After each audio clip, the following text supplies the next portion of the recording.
La plupart des personnes qui pensent pratiquer la manifestation quantique ne manifestent pas. Elles manufacturent. Même lorsqu'elles méditent, même lorsqu'elles visualisent, même lorsqu'elles répètent des affirmations. Pourquoi? Parce qu'elles font ces pratiques dans un seul et unique but: obtenir quelque chose qu'elles n'ont pas. Leur point de départ est le manque. Leur moteur est la récompense. Leur énergie n'est pas tournée vers l'action, mais vers la transaction. Agir pour avoir. Faire des efforts pour recevoir. Accumuler les pratiques pour mériter. Tant que tu es dans cette dynamique, tu restes dans un mécanisme qui régit la matière. La manufacture repose sur une causalité linéaire où l'action visible devient la cause principale et le résultat l'effet attendu. Plus l'effort augmente, plus la récompense devrait suivre. Ce modèle permet de transformer, d'améliorer et d'optimiser ce qui existe déjà. Il est adapté à une réalité déjà matérialisée. Le problème apparaît lorsque ce modèle est appliqué à la manifestation, car la manifestation quantique ne fonctionne pas selon la dynamique linéaire de la matière. Elle ne fait pas grâce à tes actions, mais grâce à la cohérence de la fréquence que tu es en train d'émettre. Elle ne transforme pas une matière déjà stabilisée. Elle permet de sélectionner une autre probabilité avant qu'elle ne prenne forme. Autrement dit, elle opère en amont de la matérialisation. Et c'est ici que se trouve la confusion fondamentale. Nous abordons la manifestation comme si elle était une extension plus subtile de la manufacture. Nous cherchons à influencer un phénomène énergétique en agissant directement dans la matière que ce même phénomène a déjà créé. Nous croyons que la pratique répétée va provoquer un résultat, comme si l'univers répondait à la quantité d'efforts investis. Pourtant, ce raisonnement suppose que l'action visible est la cause, alors que dans le champ des potentialités, la cause n'est jamais l'action. Mais ce que peu de gens comprennent, c'est que la manifestation est une pratique exclusivement énergétique. Elle ne commence pas par ce que tu fais, mais par ton champ énergétique. Elle ne dépend pas d'un comportement extérieur, mais de la cohérence interne qui précède ce même comportement. Ce n'est pas l'acte de visualiser qui crée, c'est l'état depuis lequel tu visualises. Ce n'est pas la répétition d'une affirmation qui manifeste, c'est la fréquence que ton système maintient pendant que tu la prononces. La manufacture part du principe que l'action crée le résultat. En manifestation quantique, l'état d'être organise la réalité et l'action devient simplement l'expression secondaire de cet état. Et si cet état est la contraction, l'attente, l'espoir, la tension ou le besoin, alors la fréquence émise reste celle du manque. Lorsque l'état est cohérent et stabilisé, l'action découle naturellement de cet être. Elle surgit comme une impulsion fluide, intuitive, presque évidente. Elle ne demande pas d'effort parce qu'elle n'est pas motivée par la récompense. Elle est l'expression d'une fréquence cohérente. Et si tu continues à agir pour obtenir, tu interviens après la cause, là où tout est déjà en train de se décider. Pense à la dernière fois où quelque chose de vraiment bon t'est arrivé sans que tu le forces. Une rencontre inattendue, une opportunité tombée du ciel, une solution qui est apparue exactement au bon moment. Si tu te rappelles honnêtement, tu n'étais probablement pas en train de pousser, forcer, calculer. Tu étais dans un état d'ouverture, de détente, de confiance. Et depuis cet état, une action simple, presque insignifiante, a créé un résultat disproportionné. C'est ça, la manifestation. L'état précède tout. L'action suit naturellement. Et le résultat émerge comme conséquence de la résonance, pas de l'effort. Mais voici pourquoi tu restes coincé en manufacture même quand tu connais intellectuellement tout ça. Parce qu'il existe une phase presque inévitable lorsque l'on s'engage sur le chemin de la manifestation quantique. Une phase que beaucoup d'entre nous traversent sans s'en rendre compte. Celle où, après plusieurs tentatives infructueuses, le mental analytique s'installe progressivement aux commandes. Il s'exprime par une voix intérieure persuasive qui te murmure que si tu fais plus d'efforts, si tu visualises plus intensément, si tu apprends de nouvelles méthodes, alors l'univers finira par répondre. À cet instant précis, quelque chose bascule. Tu quittes la manifestation quantique pour entrer dans la manufacture. Sur le papier, ce raisonnement paraît d'une logique implacable. Depuis toujours, nous avons appris que la taille de la récompense est proportionnelle à l'intensité de l'effort. Ce conditionnement est profondément ancré. Dès l'enfance, tout est structuré autour du même schéma. Identifier un problème, l'analyser, élaborer une stratégie, agir davantage. Pour mieux comprendre, imagine un signal envoyé dans l'espace. Le mental analytique perçoit l'attente silencieuse comme un problème. Il veut des confirmations immédiates, des données, des preuves mesurables. Alors il ajuste sans cesse la fréquence, modifie l'amplitude, change le canal, vérifie le signal à chaque instant. Il augmente la puissance, applique des filtres, jusqu'à saturer complètement l'émission. Résultat, le message n'est jamais stable, les paramètres changent en permanence. Ce n'est pas l'univers qui n'écoute pas, c'est le signal qui est instable et incohérent. C'est exactement ce que beaucoup font avec leurs intentions. Ils les complexifient avec des attentes rigides, des échéances, des comparaisons et des scénarios mentaux. Mais en manifestation quantique, la simplicité n'est pas un signe d'oisiveté ou de passivité.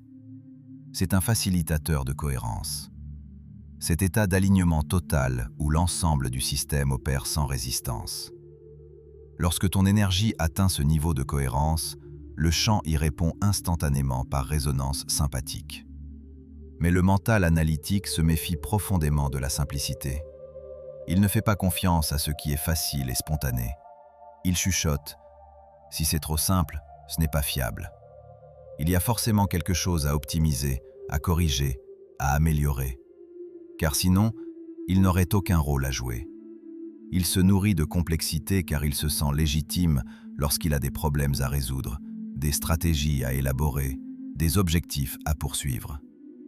Cette agitation lui donne une justification existentielle. Mais le champ quantique demeure indifférent aux constructions mentales. Il ne répond qu'à la fréquence. Or, ta fréquence est immédiatement perturbée dès que ton mental analytique introduit du bruit, de la tension et de la résistance. Les neurosciences expliquent ce mécanisme avec une clarté remarquable.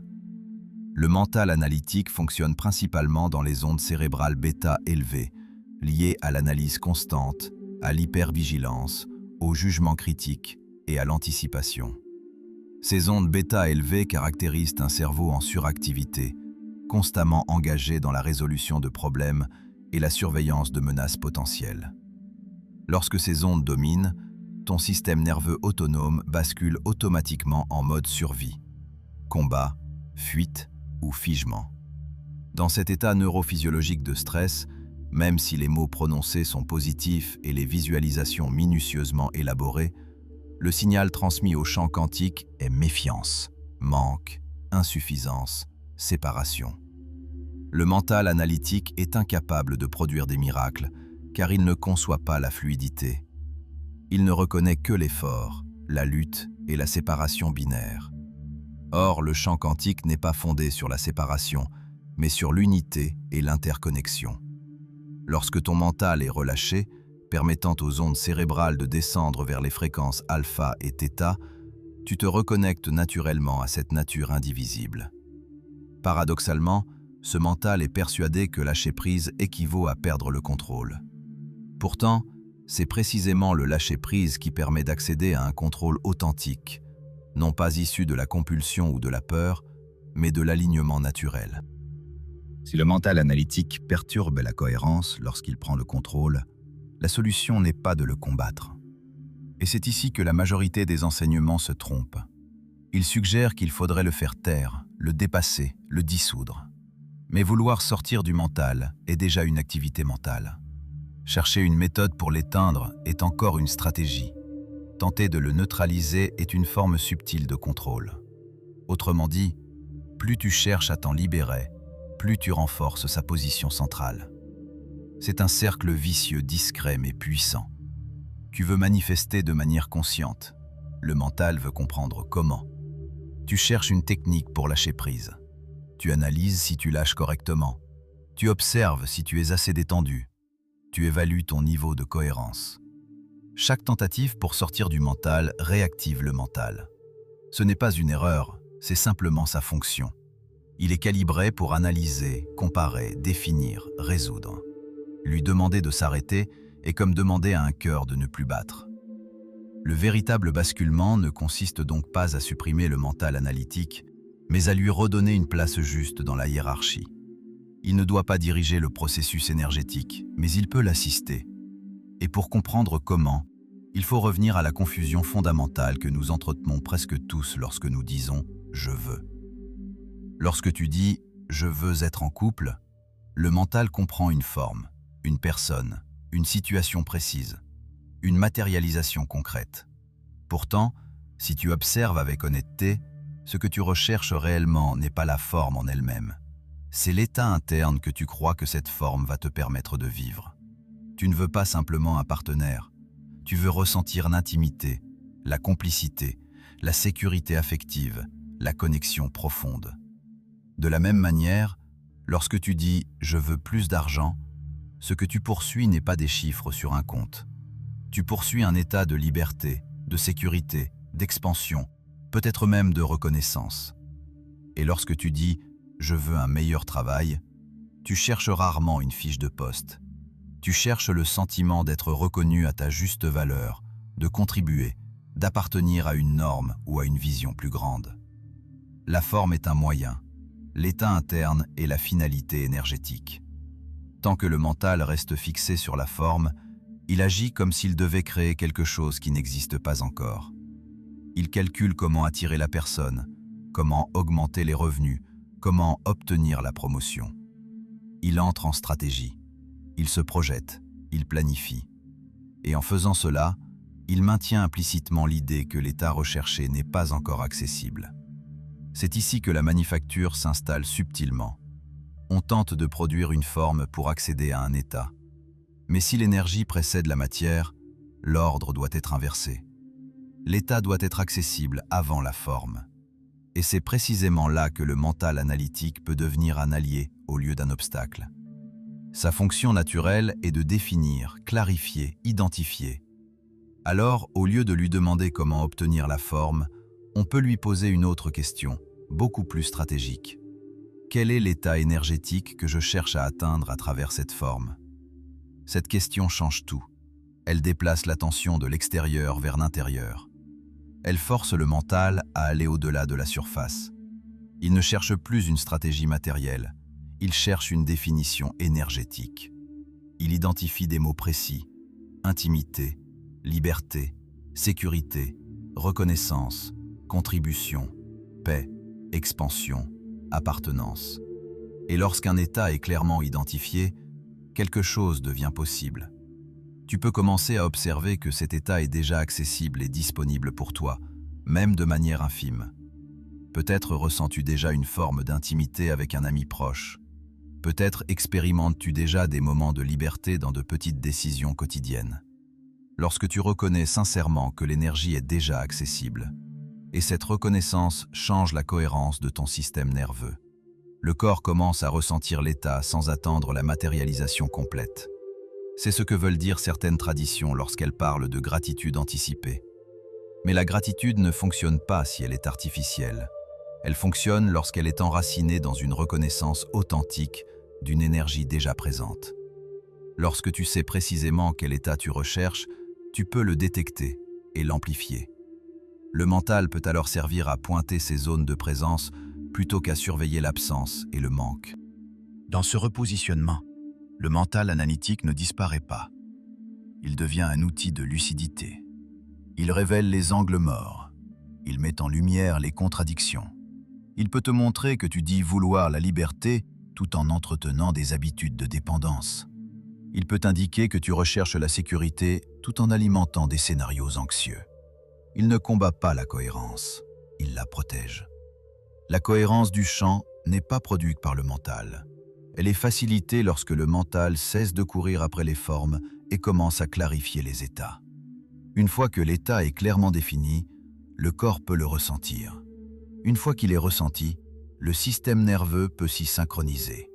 Une fois synchronisé, le signal électromagnétique devient ordonné. Et lorsque le signal est ordonné, les probabilités compatibles augmentent naturellement. La véritable révolution n'est donc pas d'apprendre à manifester davantage, c'est de cesser de confondre le moyen et la finalité. Tant que tu poursuis la forme comme si elle était la source de ton état, tu restes dépendant de la matière pour te sentir complet. Lorsque tu identifies l'état comme la source, la matière cesse d'être un préalable et devient une conséquence. Cela ne signifie pas que la forme n'a pas d'importance, elle a sa place, mais elle n'est plus le déclencheur de l'état, elle en devient l'expression. À ce moment précis, la manufacture perd son emprise. Le mental n'a plus besoin de contrôler le futur pour garantir un état. Il peut contribuer en organisant les actions qui émergent d'un état déjà cohérent. Il peut structurer, planifier, exécuter lorsque l'impulsion est claire et non contractée. Il peut servir la matérialisation au lieu de tenter de la provoquer. La question cesse alors d'être « comment obtenir cela ?» et devient « quel état puis-je incarner dès à présent indépendamment de la forme ?» Cette inversion est le véritable principe révolutionnaire. Elle met fin au cercle vicieux de la recherche et ouvre un espace où la cohérence n'est plus conditionnée par la preuve extérieure. Lorsque l'état est accessible maintenant, même partiellement, le système cesse de poursuivre. Il commence à raisonner. Et c'est dans cette résonance que la manifestation consciente prend réellement forme. Mais comprendre intellectuellement n'est pas incarner somatiquement. Et c'est l'incarnation, pas la compréhension, qui change ta réalité. Alors passons à ce qui va transformer cette connaissance en expérience vécue. Ce ne sont pas des exercices à accumuler, ce ne sont pas des disciplines à forcer, ce sont des ajustements naturels qui permettent à ton système nerveux de retrouver sa cohérence native. Ton corps sait déjà comment incarner les états. Tu vas simplement retirer ce qui l'en empêche. La première étape est la clarification radicale. Ce simple ajustement change tout. Parce que maintenant, ton attention n'est plus sur la forme que tu n'as pas. Elle est sur l'état que tu peux générer maintenant. La forme appartient au futur et dépend de circonstances externes. L'état appartient au présent et dépend de ta capacité interne. Chaque fois que tu identifies l'état au lieu de la forme, tu libères de la puissance manifestatrice. Parce que tu arrêtes de demander au champ quantique de créer une forme spécifique selon ton design mental limité. Tu demandes au champ de s'organiser autour d'un état. Et le champ a infiniment plus de moyens de manifester un état que tu n'as de moyens d'imaginer des formes. La deuxième étape est de générer l'état maintenant. Voici ce que personne ne te dit clairement. L'état que tu as identifié, tu peux le générer maintenant. Pas demain, pas quand la manifestation arrivera, maintenant, indépendamment de ce que tes circonstances actuelles semblent dire. Chaque fois que tu génères l'état avant la manifestation, tu envoies un signal clair. Tu dis au champ « Ceci est ma fréquence ». Organise la réalité autour de cette fréquence. Ferme les yeux pendant un instant. Rappelle-toi un moment de ta vie où tu as ressenti cet état que tu as identifié. Peut-être pas dans le contexte que tu désires maintenant, mais l'état pur. Si c'est la connexion profonde, rappelle-toi un moment où tu l'as ressenti, même brièvement, même avec quelqu'un d'autre. Si c'est la liberté, rappelle-toi un moment où tu l'as ressenti, même dans un autre domaine de ta vie. Ne te contente pas de penser au souvenir. Plonge dedans. Ressens-le dans ton corps. Où est-ce que cet état se manifestait physiquement? Est-ce que c'était une ouverture dans ta poitrine? Une détente dans tes épaules? Une sensation de légèreté? Une chaleur quelque part?